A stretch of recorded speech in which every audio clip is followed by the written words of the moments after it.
నమస్తే. ఇన్నాళ్ళు నన్ను సపోర్ట్ చేస్తూ, ఎంకరేజ్ చేస్తూ మీ ప్రేమను నాకు అందిస్తున్న ప్రతి ఒక్కరికి కృతజ్ఞతలు. అలాగే ఈ వీడియో కూడా ఖచ్చితంగా మీకు ఉపయోగపడుతుంది. లైక్, షేర్ అండ్ సబ్స్క్రైబ్ చేసి మీ సపోర్ట్‌ని నాకు అందించండి. అలాగే ఈ వీడియో పట్ల మీకున్న అభిప్రాయాన్ని కామెంట్ సెక్షన్‌లో కామెంట్ చేసి తెలియజేయండి. ఇప్పుడు వీడియోని చూద్దాం. నమస్తే. ముందుగా ప్రేక్షకులకి శ్రీ క్రోధినామ సంవత్సర ఉగాది శుభాకాంక్షలు. మరి ఈ క్రోధినామ సంవత్సరం ద్వాదశ రాశులకి కూడా ఎలాంటి ఫలితాలను ఇస్తోందో మనకు తెలియజేయడానికి మనతో పాటు సిద్ధంగా ఉన్నారు ప్రముఖ ఆధ్యాత్మికవేత్త, వాస్తు జ్యోతిష పండితులు నిట్టల ఫణిభాస్కర శర్మ గారు. మరి వారి ప్రిడిక్షన్స్ ని ఇప్పుడు చూద్దాం. తులా రాశి వారికి క్రోధినామ సంవత్సరం ఎలాంటి రిజల్ట్స్ ని ఇస్తోందో ఇప్పుడు చూద్దాం. వీక్షకులందరికీ నమస్కారం. అందరికీ కూడా శ్రీ క్రోధినామ సంవత్సర ఉగాది శుభాకాంక్షలు. ఈ క్రోధినామ సంవత్సరంలో తులారాశి వారికి ఏ విధమైనటువంటి ఫలితాలు కలగబోతూ ఉన్నాయి, గోచార ఫలితాలని ఈ వీడియో ద్వారా మనం తెలుసుకుందాం. ముఖ్యంగా నేను రాసినటువంటి భవిష్య దర్శిని అనేటువంటి పుస్తకం ఆధారంగా ఈ ఫలితాలను మనం చూద్దాం. తులారాశి వారికి ఈ సంవత్సరం ఆదాయం 2, వ్యయం 8, రాజ్యపూజ్యం 1, అవమానం 5. తులారాశి వారికి ఈ సంవత్సరంలో మే నెల 1వ తారీఖు వరకు గురుడు 7వ ఇంట లోహమూర్తి, ఆ తదుపరి 8వ ఇంట కూడా లోహమూర్తిగా సంచారం చేస్తారు. శనేశ్వరుడు సంవత్సరం మొత్తం 5వ ఇంట సువర్ణమూర్తిగా సంచారం చేస్తారు. రాహుకేతువులు 6, 12 స్థానాల్లో రజతమూర్తులుగా సంచారం చేస్తారు. ఇందులో ఒక విషయాన్ని దృష్టిలో పెట్టుకుంటే ఈ సంవత్సరంలో గురుడు కానీ శని కానీ అనుకూలమైనటువంటి గ్రహం కాదు. దీర్ఘ సంచార గ్రహాల్లో రాహు మాత్రమే యోగిస్తూ ఉన్నారు. అయితే అష్టమ గురువు అనేటువంటి ఒక ప్రత్యేకమైనటువంటి దోషం తులారాశి వారికి వచ్చింది. షష్టరాహువు అనేటువంటి ప్రత్యేకమైనటువంటి అనుకూలత తులారాశి వారికి వచ్చింది. ఇది చాలా విచిత్రమైనటువంటి పరిస్థితి. దీనివల్ల ఏమవుతుందండి అంటే ఈ జీవితం ఈ సంవత్సరంలో విపరీతమైనటువంటి మలుపులు తిరుగుతుంది. ప్రతి నెల క్లైమాక్స్లా ఉంటుంది కానీ అసలు అది ముగింపే ఉండదు. ఇది చాలా వింతగా ఉంటుంది. ఎందుకండి అంటే చోరాగ్నినృప భీతిశ్చగాత్ర గాంభీర్యనాశనం నిష్ఠరం సాహసం క్రోధమష్టమస్తే భవేద్ గురవు అన్నది శాస్త్రం. అగ్ని వల్ల కానీ, దొంగల వల్ల కానీ, ప్రభుత్వం వల్ల కానీ, ప్రభుత్వాధికారుల వల్ల కానీ, శత్రువుల వల్ల కానీ, అనారోగ్య సమస్యల వల్ల కానీ, ఆర్థిక ఇబ్బందుల వల్ల కానీ కుదేలైపోయేలా చేస్తాడు అష్టమంలో ఉండేటువంటి గురువు. నిష్ఠురం సాహసం, అబ్బా ఏంట్రా ఈ జీవితం, ఒక్క అవకాశం వస్తే చాలరా అని నిష్ఠూరంగా మనం అడిగేటువంటి విధంగా చేస్తాడు. అలాగే ధారాపుత్ర విరోధస్య, సంతానంతో, జీవిత భాగస్వామితోటి రకరకాలైనటువంటి సమస్యలకి కారణమవుతారు. అష్టమం ఆయుర్దాయానికి సంబంధించినటువంటి స్థానం, సౌభాగ్య స్థానం అది. అందులో గురుడు ఉండడం ప్రేష్యో మనుష్యో మలినోతి ధీనో వివేకహీనో వినియోంగితశ్చ అన్నది పరాశర హోర.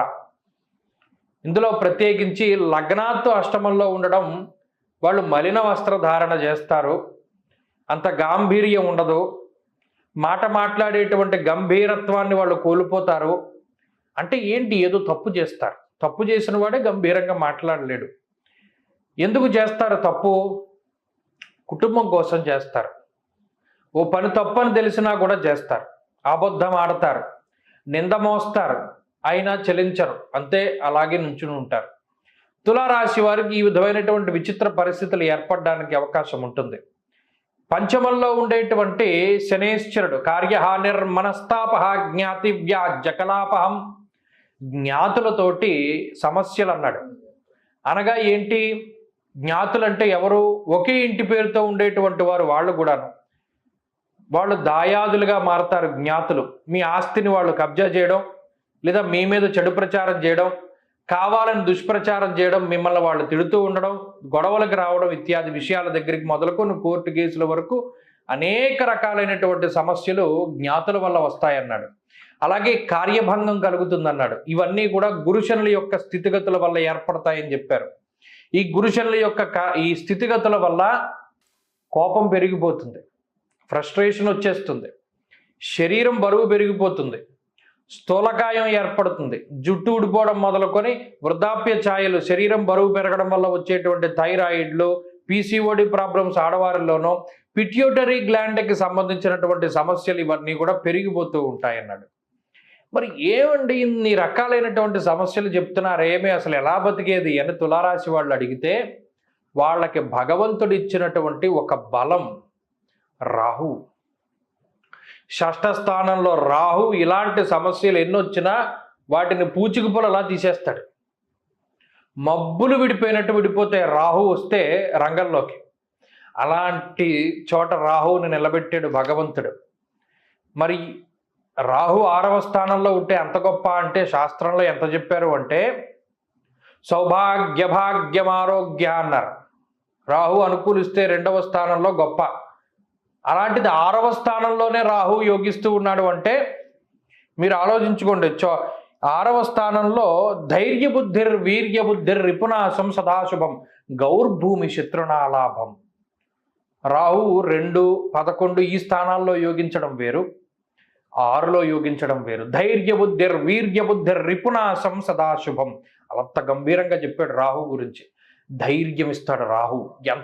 ఎలాంటి పరిస్థితులు ఉండనివ్వండి, చొచ్చుకుపోతారు. పద్మవ్యూహంలోకి అభిమన్యుడు చొచ్చుకుపోయినట్టు చొచ్చుకుపోతూ ఉంటారు. అయితే అక్కడ అతను తిరిగి రాలేకపోయాడు. తులారాశి వాళ్ళు వచ్చేస్తారు రాహు వల్ల. గౌర్భూమి శత్రునాలాభం. ఎవరైతే శత్రువులు మీ మీద రాళ్ళు విసురుతారో ఆ రాళ్లతో మీరు ఇల్లు కట్టుకుంటారు. మిమ్మల్ని నేలలో పాతేయాలనుకున్నప్పుడు విత్తనంలో మొలకెత్తుతారు. ఇదేదో సినిమాలో చెప్పినట్టు. అంటే రాహు అంత అవకాశాలు ఇస్తాడన్నట్టు. ఇదేమి అతిశయోక్తి కాదు సుమా.